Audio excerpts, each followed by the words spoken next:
Martin Eden, encore tout hérissé de cette prise de contact avec son beau-frère, suivit dans l'obscurité le couloir et entra dans sa chambre. Petite niche contenant tout juste un lit, un lavabo et une chaise. Monsieur Higginbotham était bien trop pratique pour avoir une bonne du moment qu'il avait une femme. D'autre part, la chambre de la bonne lui permettait de prendre deux pensionnaires au lieu d'un seul. Martin déposa Swinburne et Browning sur la chaise, enleva son pardessus et s'assit sur son lit sans même remarquer le grincement douloureux des ressorts sous son poids. Il se baissa pour enlever ses bottines puis s'interrompit et se mit à observer en face de lui le mur de plâtre que la pluie filtrant du toit avait rayé de longues bavures brunâtres. Sur ce fond misérable, les visions reparurent en images lumineuses. Il oublia ses chaussures et resta longuement immobile, jusqu'au moment où ses lèvres tremblantes murmurèrent Ruth.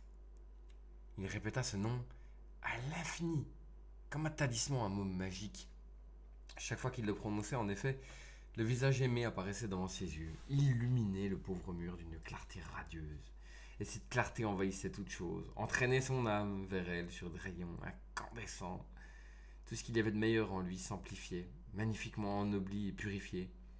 Sensation étrangement nouvelle. Jamais aucune femme ne l'avait rendu meilleur. Au contraire. Pourtant, beaucoup d'entre elles avaient fait de leur mieux, sans qu'il s'en doute. Il ignorait, étant sans vanité aucune, l'attirance des femmes vers sa belle jeunesse. Souvent même il en avait été lassé. Il se souciait peu d'amour, et l'idée d'avoir pu rendre certaines femmes meilleures ne lui était jamais venue. Jusqu'à ce jour, il avait vécu dans la plus parfaite indifférence. Maintenant, il lui semblait n'avoir eu affaire qu'à des êtres bas et des amours avilissantes, ce qui était juste et pour elle et pour lui. Mais prenant conscience de lui-même pour la première fois, il n'était pas en état de juger sainement et sombrait totalement dans la honte de ce qu'il croyait des souvenirs infâmes. Brusquement, il se leva et s'efforça de se regarder dans le miroir terni du lavabo. Il l'essuya, puis se regarda de nouveau, longuement et minutieusement pour la première fois de sa vie. Ses yeux savaient voir, cependant, mais jusqu'à cet instant, il ne s'en était servi que pour regarder le monde avec ses panoramas éternellement changeants. Il n'avait jamais pris le temps de se regarder lui-même. Ce qu'il vit, sans savoir l'évaluer, fut le visage d'un jeune homme de 20 ans, au front carré, bombé, couronné d'une forêt de cheveux châtains dont les vagues légèrement bouclées devaient tenter les mains caressantes des femmes. Mais il n'accorda aucune attention à un objet aussi indigne d'elle, se content d'étudier longuement son grand front carré, s'efforçant de le pénétrer, d'en apprécier le contenu. Quel genre de cerveau habitait là-dedans? De quoi était-il capable? Jusqu'où pourrait-il le mener? Jusqu'à elle? Il se demanda ce que reflétaient ses yeux d'acier, parfois bleus, avivés par la brise saline des mers ensoleillées. Qu'avait-elle pensé de ses yeux? Il essaya de se substituer à elle, vainement. Que savait-il de sa façon de juger? Comment pourrait-il deviner une seule de ses pensées? En elle, tout était enchantement et mystère. Eh bien, conclut-il, ce sont donnés de Dieu, sans détour et sans ruse. La couleur de son visage le surprit. Il ne le croyait pas si bronzé par le soleil. Vite, il releva la manche de la chemise pour se rassurer. Oui, sa peau était blanche, somme toute, bien que ses bras soient tannés, eux aussi.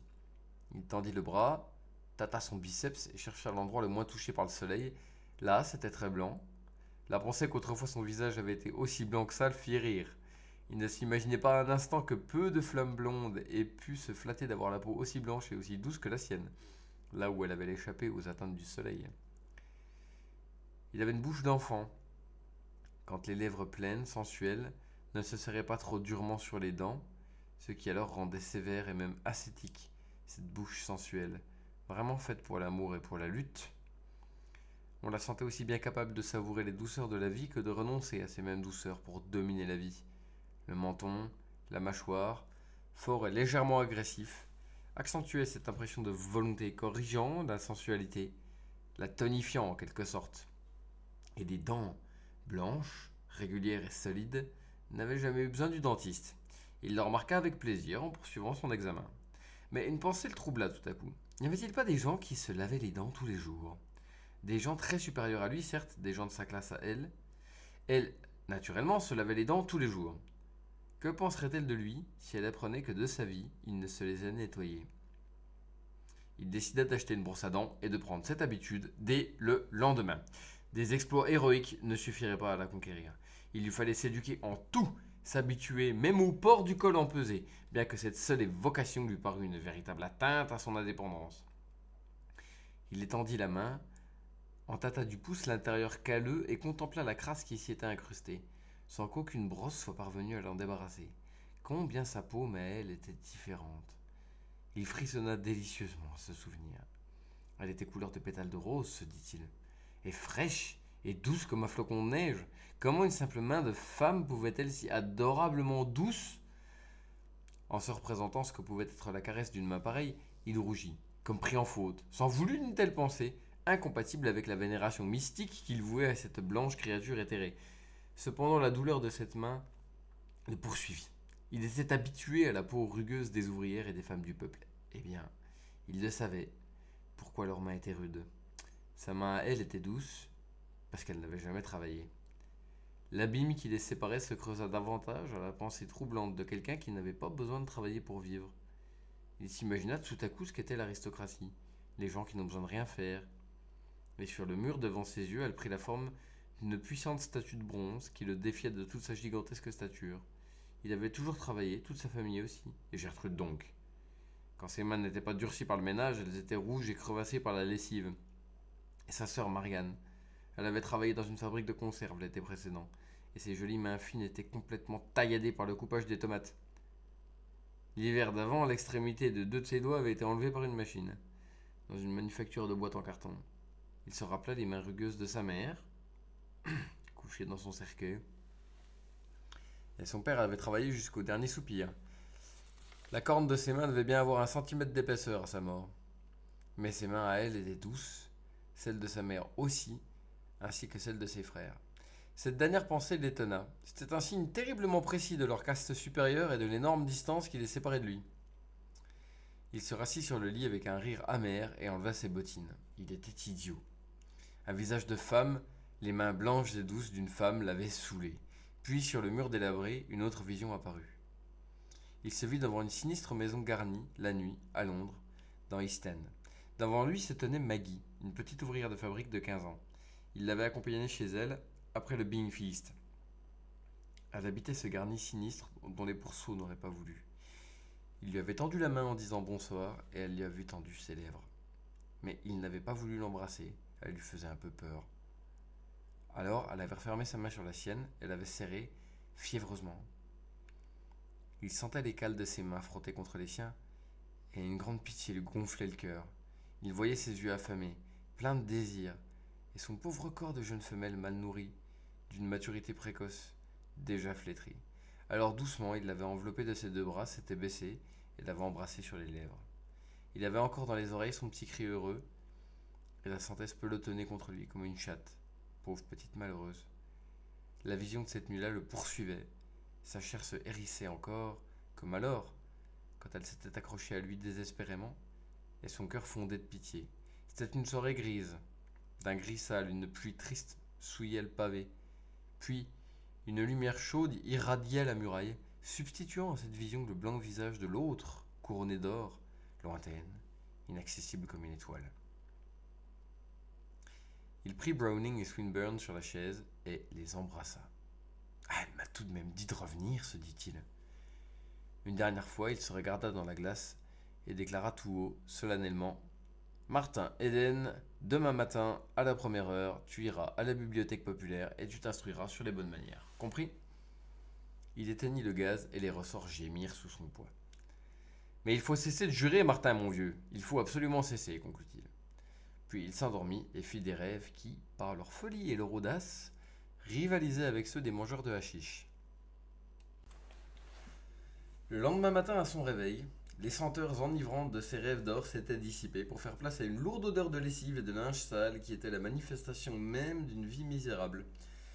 En sortant de sa chambre, il entendit un clapotement d'eau, une exclamation irritée et le bruit sonore d'une gifle, dont sa sœur gratifiait l'un ou l'autre de sa nombreuse nichée. Le braillement de l'enfant lui tapa désagréablement sur les nerfs. Il se rendit compte que tout cela, l'air même qu'il respirait, était sordide et répugnant. Combien différente était l'atmosphère paisible de la maison de Ruth. Là-bas, tout était élevé. Ici, tout était matière et bassement matériel.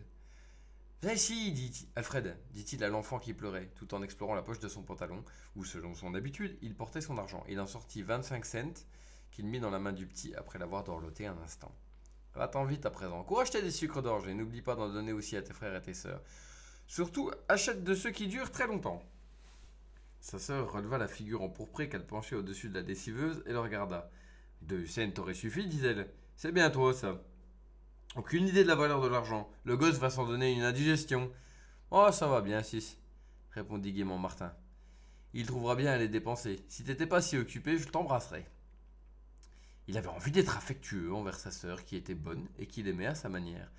Mais plus les années passaient, plus elle changeait. Plus elle le déroutait. Il songea que c'était la faute du travail si dur, des nombreux enfants, des éternelles taquineries de son mari, et il lui parut tout à coup qu'elle ressemblait un peu à ces légumes passés, à cette lessive et à toute cette monnaie sale qu'elle tripotait du matin au soir. Allez, va prendre ton petit déjeuner, dit-elle, avec mauvaise humeur, mais dans le fond contente, car de toute sa couvée de frères nomades, celui-ci avait toujours été son préféré. Après tout, je vais t'embrasser, ajouta-t-elle, le cœur un peu remué. Du revers de sa main, elle essuya la mousse de savon qui déhoulinait de ses bras, et quand, ayant enlacé la taille massive, il l'eut embrassée sur les 2 joues, il vit des larmes remplir ses yeux, non pas tant de tendresse que de lassitude. Elle le repoussa tout de suite. Tu trouveras le petit déjeuner dans le four, dit-elle précipitamment. Jim doit être levé à présent. Il a fallu que je me lève tôt pour laver. Maintenant va, et arrange-toi pour sortir de bonne heure. La maison ne va pas être drôle aujourd'hui. Tom est parti et Bernard est obligé de conduire la voiture. Martin gagna la cuisine avec un poids sur le cœur. La vue du visage congestionné de sa sœur et de son corps avachi le préoccupait beaucoup. Il conclut qu'elle l'aimerait bien si elle avait le temps. Mais voilà, elle travaillait à en crever. Bernard Higginbotham était une brute de l'éreinter ainsi. D'autre part, il ne put s'empêcher de trouver que ce baiser l'avait un peu dégoûté. Il est vrai qu'il était très inhabituel. Depuis longtemps, il ne l'embrassait que lorsqu'il partait ou revenait de voyage.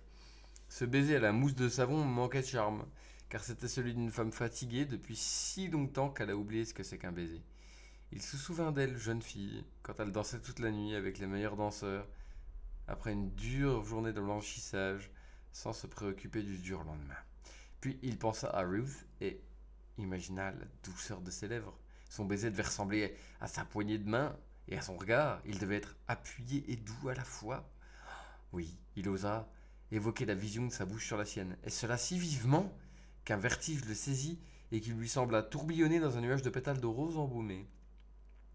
À la cuisine, il trouva Jim, l'autre pensionnaire, qui mangeait de la bouillie d'un air dolent, les yeux lointains et vagues. Jim était apprenti plombier. Son menton mou et son tempérament lymphatique, joint à une certaine apathie nerveuse, n'indiquaient pas qu'il dût arriver bon premier dans la course à l'assiette au beurre. Pourquoi ne manges-tu pas, dit-il, tandis que Martin trempait avec dégoût sa cuillère dans la bouillie d'avoine froide et mal cuite. Tu étais encore saoul hier soir? Martin secoua la tête. Il était écœuré par la sordidité qui l'entourait. Ruth Morse lui semblait de plus en plus lointaine. Moi je l'étais, poursuivit Jim avec un ricanement bruyant. Mais alors, saoul comme une vache. Oh là là, quelle gentille fille. Billy m'a ramené à la maison. Martin fit un signe affirmatif. C'était une habitude de toujours écouter qui lui parlait, et se servit une tasse de café tiède. Tu vas danser au club des Lotus ce soir demanda Jim. Ils auront de la bière, et si la bande de Temescal vient, eh ben, il va y avoir du chahut. Je m'en fous d'ailleurs. J'emmène en tout cas ma copine. Oh zut, j'ai la bouche amère. Il fit la grimace et but du café pour chasser le mauvais goût. Tu connais Julie? Martin fit signe que non. C'est ma copine, expliqua Jim. Un amour. Je te présenterai bien, mais tu me la faucherais. Je sais pas ce que tu leur fais, mais la façon dont tu les chippes à tes potes est décourageante. Je ne t'ai jamais enlevé personne, répondit Martin indolemment pour redire quelque chose. Parfaitement, affirma l'autre avec chaleur. Tu m'as fauché Maggie. Il s'est rien passé entre nous. J'ai dansé avec elle que cette nuit-là. Justement, c'est à cause de ça, s'écria Jim. Tu as dansé avec elle, tu l'as regardée tout simplement, et c'était fini. Bien sûr, toi, t'en avais rien à foutre, mais moi, elle m'a plaqué. Elle m'a plus jamais adressé un seul regard. Elle me demandait toujours après toi. T'aurais eu qu'à te baisser pour la prendre si tu avais voulu. Mais je voulais pas. Quand même, elle m'a plaqué. Jim le regarda avec admiration. Comment tu te débrouilles, dit Marthe. Je m'en fiche, répondit-il. Tu leur fais croire que tu t'en fiches? Questionna Jim vivement. Martin réfléchit une seconde, puis répondit. C'est sans doute le bon système. Enfin, pour moi, c'est différent. Je ne m'en suis jamais soucié. Enfin, pas beaucoup. Si tu peux faire semblant, ça marchera, j'en suis sûr. Tu aurais dû venir à la grange de Riley, déclara Jim, dont les idées manquaient de suite. Un tas de mecs ont passé les grandes box. Il y avait là un type épatant de West Auckland qu'on appelle le rat. Souple comme une anguille. Personne n'a pu le tomber. On t'a regretté. Où étais-tu donc au fait? À Auckland, répondit Martin. Au spectacle? Martin repoussa son assiette et se leva. Tu viendras danser ce soir? Lui cria l'autre. Oh non, je ne pense pas, répondit-il. Il sortit et respira l'air à grandes bouffées. Cette atmosphère l'avait suffoqué et le bavardage de l'apprenti l'avait exaspéré. À certains moments, il avait dû se retenir pour ne pas lui fourrer la tête dans sa bouillie. Plus l'autre bavardait, plus Rousse semblait s'éloigner de lui. Comment pourrait-il, parmi ce troupeau de brutes, devenir jamais digne d'elle? La tâche qu'il s'était donnée le terrifiait.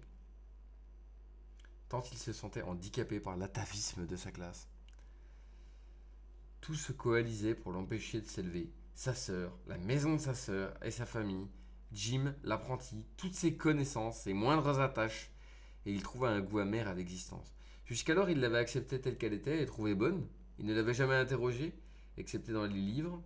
Mais ces livres étaient pour lui des contes de fées, parlant d'un monde impossible et magnifique. À présent qu'il avait vu ce monde possible et réel, dont cette femme fleur, Ruth, était le centre, tout le reste n'était qu'amertume. Désir douloureux et désespoir, exaspéré par l'espoir même. Il avait hésité entre la bibliothèque populaire de Berkeley et celle d'Auckland. Il se décida pour cette dernière parce que Ruth habitait Auckland. Qui sait, une bibliothèque était bien un endroit pour elle et il pourrait l'y rencontrer. Comme il ignorait la façon de s'y prendre, il erra parmi d'innombrables rayons de romans, jusqu'au moment où la gentille fille à l'air français, qui semblait être la préposée du lieu, lui dit que les services des renseignements étaient en haut. Il n'était pas assez fixé pour s'adresser à l'homme au pupitre et s'élança dans la salle réservée à la philosophie. Il avait entendu parler de philosophie, mais ne s'était pas figuré qu'on ait pu écrire tant d'ouvrages sur ce sujet. Des hauts rayons ployant sous les lourds volumes l'humilièrent et le stimulèrent en même temps. Quelle bonne besogne pour son cerveau vigoureux. Il tomba sur des livres de trigonométrie dans la section des mathématiques, les feuilleta et contempla, médusé, des formules et des figures incompréhensibles. Certes, il comprenait l'anglais, mais cet anglais-là lui sembla de l'hébreu. Norman et Arthur savaient cette langue, ils l'avaient parlé devant lui, et c'étaient les frères de Ruth. Il quitta la salle de philosophie, désespéré. De tous côtés, les livres semblaient se rapprocher de lui pour le narguer, l'écraser. Jamais il ne s'était imaginé que la science humaine puisse constituer une masse aussi imposante de livres, et cela l'effrayait. Comment son cerveau pourrait-il emmagasiner tout ça? Puis il se souvint que d'autres, beaucoup d'autres, l'avaient fait. Et tout bas, ardemment, il se jura de faire rendre à son cerveau ce que d'autres avaient su faire rendre au leur. Il erra de nouveau, tantôt déprimé, tantôt espérant, à la vue de rayons bourrés de science. Dans une section d'hiver, il tomba sur un épitomé de Neri et le parcourut avec déférence. Cette langue, il la comprenait enfin. Comme lui, cet homme parlait de la mer. Puis il trouva un Bowditch et des livres de Leakey et de Marshall. Voilà, il allait apprendre la navigation. Il allait cesser de boire, travailler et devenir capitaine. Ruth, à ce moment-là, parut très près de lui. Une fois capitaine, il pourrait l'épouser, si elle voulait de lui. Et si elle ne voulait pas, eh bien, il vivrait une vie meilleure parmi les hommes, à cause d'elle, et n'en cesserait pas moins de boire. Puis il se souvint des assureurs et des armateurs, maîtres obligés du capitaine, qui pourraient le brimer, et dont les intérêts étaient diamétralement opposés aux siens. Il lança un regard à travers la salle et baissa les yeux devant les 10 000 volumes. Non, plus de mer pour lui. Il y avait d'infinies richesses dans tous ces livres, et s'il parvenait à en tirer de grandes choses, c'était sur terre qu'il les accomplirait. D'ailleurs, un capitaine ne peut emmener sa femme avec lui. Midi vint, puis l'après-midi, il oublia de manger et continua à chercher des livres sur les bonnes manières, car en plus du choix d'une carrière, son esprit était tourmenté par un problème plus immédiat. Quand une jeune fille vous demande de venir la voir, quand pouvez-vous y aller? Mais quand il tomba sur le rayon en question, il chercha en vain une réponse. Les 1001 subtilités du savoir-vivre l'ahurirent et il se perdut dans le labyrinthe des cas variés où l'on échange des cartes de visite entre gens de bonne société. Il abandonna la partie sans avoir trouvé ce qu'il cherchait, mais en découvrant qu'un homme n'a pas assez de toute sa vie pour être poli et que lui, personnellement, devrait vivre une existence préparatoire pour apprendre à le devenir. Avez-vous trouvé ce que vous cherchiez lui demanda l'homme au pupitre quand il sortit. Oui, monsieur, dit-il, vous avez une excellente bibliothèque. L'homme fit un signe d'assentiment. Nous serons heureux de vous revoir souvent. Vous êtes marin? Oui, monsieur, je suis marin, répondit Martin. Je reviendrai. Comment a-t-il vu ça? Se demanda-t-il en descendant l'escalier.